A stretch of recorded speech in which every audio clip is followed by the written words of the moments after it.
민수기 31장 말씀입니다. 지금 이스라엘 백성 2세대는 가나안 땅을 향해 들어가기 전에 여러 가지를 준비하고 있습니다.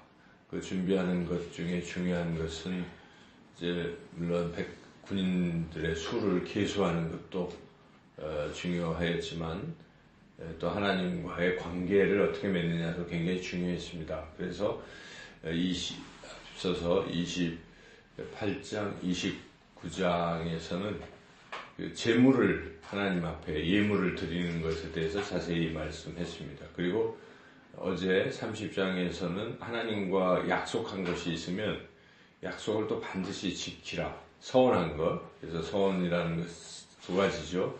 하나님께 뭘 하겠다고 하는 것과 하지 않겠다고 하는 것 두 가지 모두를 잘 지켜야 된다. 이런 말씀들이 있었습니다.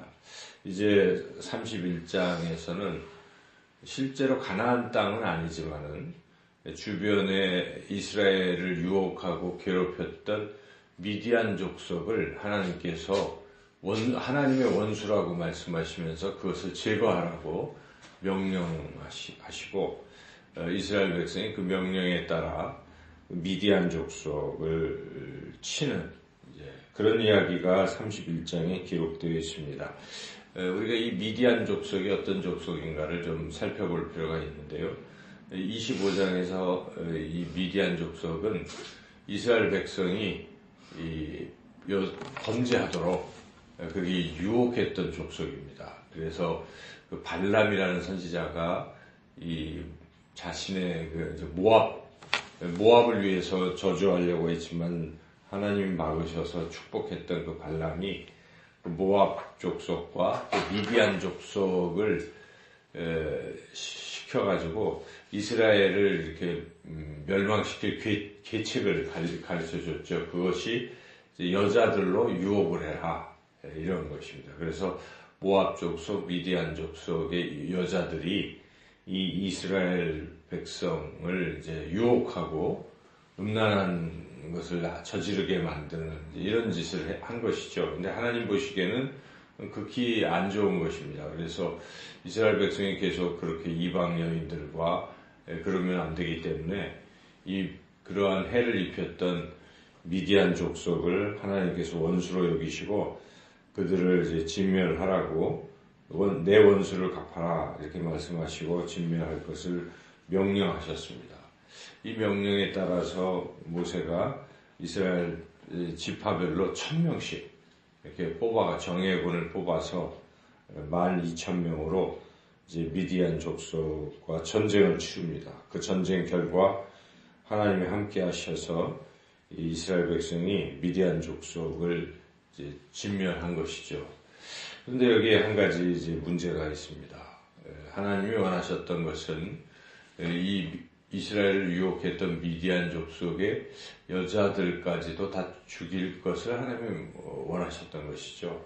우리가 그냥 세상적 관점에서 보면 남자만 죽이면 됐지 여자까지 죽여야 되는가. 심지어 여기 보면 모세는 아이들까지 다 죽이라고 이렇게 명령하는 것을 볼 때에 참 잔인하지 않는가.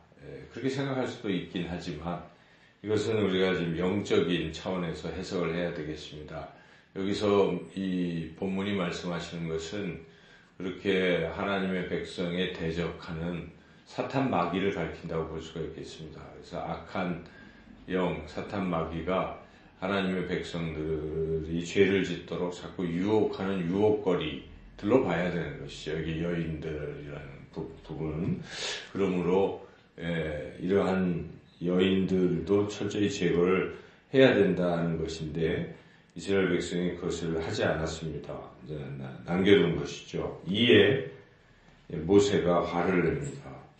14절 같이 한번 읽어보겠습니다. 모세가 군대의 지휘관 곧 싸움에서 돌아온 천부장들과 백부장들에게 노하니라. 15절 16절까지 모세가 그들에게 이르되 너희가 여자들을 다 살려두었느냐? 보라 이들이 발람의 꾀를 따라 이스라엘 자손을 부올의 사건에서 여호와 앞에 범죄하게 하여 여호와의 회중 가운데 연병이 일어나게 하였느니라.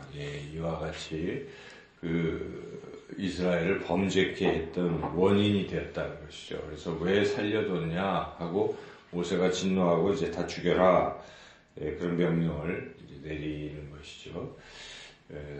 그래서 이제 그 명령을 준행했고, 그 다음에 이제 전쟁에서 승리한 후에 얻어진 전리품을 나누는데, 나누는 것은 공평하게 나누고 있다는 것을 우리가 알 수가 있는데, 전쟁에 나간 사람, 전쟁에 또 나가지 않았던 사람에서 나갔던 사람 반절, 나가지 않았던 회중 반절, 이렇게 해서 그 전리품을 또 공평히 나누고, 그런 전리품 가운데에 다시 하나님 앞에 또 50분의 1을 드리고 50분의 1을 이제 다시 레위인에게 주고, 서로 이제 골고루 나누게 되었다 하는 것을 이제 쭉 뒤까지 말씀하고, 특별히 천부장과 백부장은 이 군대 전쟁 후에 자신들의 그 군인 숫자를 다시 점검을 해보니까 한 사람도 안 죽은 겁니다. 너무나 감사했습니다. 저기 대장이 부하들이 안 죽었으니 얼마나 좋겠어요. 그래서 감사한 마음으로 이게 하나님 앞에 예물을 드리면서 이제 그것을 기념한다는 것이죠. 여기 49절 읽어보겠습니다. 모세에게 말하되 당신의 종들이 이끈 군인을 계수한즉 우리 중 한 사람도 충나지 아니하였기로 하고, 이제 우리가 이러이러한 것을 하나님 앞에 드립니다 해서 이제 하나님 앞에 드렸다는 것이죠. 오늘 이 본문의 내용인데 우리가 특별히 주목할 만한 것은 여기 이 여자들을 다 죽이라 하는 이 부분에 철저히 악을 우리가 제거해야 된다, 이런 교훈을 얻습니다. 우리가 어떤 남아있는 죄를 자꾸 그냥 그대로 방치하면 이 죄는 성장합니다. 죄는 성장하기 때문에 그 죄가 결국 자신들을 이제 이렇게 얽매고 또 옥죄이고 할 원인이 된다는 것입니다. 그래서 영적인 눈으로 보면 마귀가 우리를 계속 공격할 때 우리 안에 남아있는 죄를 이용한다는 것입니다. 전쟁을 이렇게 할 때 진지라는 게 있지 않습니까? 그래서 진지를 딱 구축하고 거기서 총뿌리를 겨누고 총을 쏘고 있으면 피해가 많죠. 이쪽에 전쟁할 때. 그래서 항상 그 진지를 먼저 파괴합니다. 특공대가 그 진지에 막 자기 몸을 불사를 죽일지라도 그 진지를 먼저 파괴해야 전쟁에서 이길 수 있습니다. 그래서 서로 그 고지, 진지 쟁탈전을 벌이고 거기를 이제 공격하는 것이죠. 그렇기 때문에 이 진지라는 것은 상당히 막강한 것입니다. 사탄 마귀는 우리가 지은 죄, 이 남아있는 죄, 찌꺼기 같은 죄를 진지 삼아서 우리에게 계속 공격을 하는 것이죠. 그래서 우리가 어떤 범죄할 때 보면은 사실은 안 짓던 범죄도 짓는데 그 원인을 추적을 해보면, 영적으로 추적해보면 우리 안에 회개하지 아니한 그 남아있는 죄 때문에 그게 파생이 되는 것입니다. 그래서 가정이 파괴될 때 이번에 보면 무슨 새 모녀를 그 자녀들을 막 불사르고 하는 그런 그 비정한 어머니 이야기도 우리가 듣잖아요. 매스컴을 통해서. 그 근본 원인이 무엇이었을까 따져보면 그 여인에게 어떤 또 다른 죄악이 있는 것이고, 그 죄를 처리를 안 했기 때문에 그가 결국 이렇게 잔인하게 자녀까지 살해하게 되는, 그래서 모든 그 범죄의 시작은 남아있는 죄 때문이다 하는 거. 마귀가 그렇게 하기 때문에 그렇습니다. 우리 크리스찬도 신앙생활을 하면서 자기 안에 있는 남아있는 어떤 죄를 철저히 제거하지 아니하면 영적으로 성장하지 못할 뿐만 아니라 또 계속 범죄를 하게 된다는 것이죠. 그래서 우리가 이런 것을 다른 말로 또는 쓴뿌리라고도 말할 수가 있겠습니다. 그래서 이 쓴뿌리가 처음에는 평온할 때는 괜찮은데 어떤 상황이 발생하면 그 쓴뿌리가 작동을 하기 시작하면 교인들인데도, 그리스도인이라고 하는데도 그 쓴뿌리 때문에 교회를 깨뜨리고 또 가정이 파괴되고 이런 것까지 치닫게 될 수가 있어요. 그래서 우리가 죄는 철저히 제거해야 된다는 것을 잊어서는 안 됩니다. 그래서 오늘 이 본문에 어찌 보면 일견 잔인해 보이는 것 같은 일이지만 하나님은 이 미디안 족속을 그렇게 전멸시켜야만 앞으로도 계속 그렇게 갈 수 있는 것을 알고 계시기 때문에 이스라엘 백성에게 철저히 진멸할 것을 명령하신 것이죠.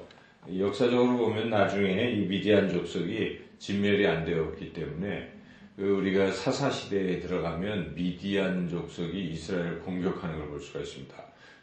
사사 기드온이 활약했을 때의 상황인데 미디안이 이스라엘을 공격했죠. 10만 대군인가. 근데 하나님께서 또 미디안이 기드온으로 하여금 300용사로 이기게 하시고 하는 그때 그 상대가 미디안입니다. 그래서 우리가 이 철저히 제거하지 못했기 때문에 또 그런 곤욕을 나중에 치르게 됐던 것이죠.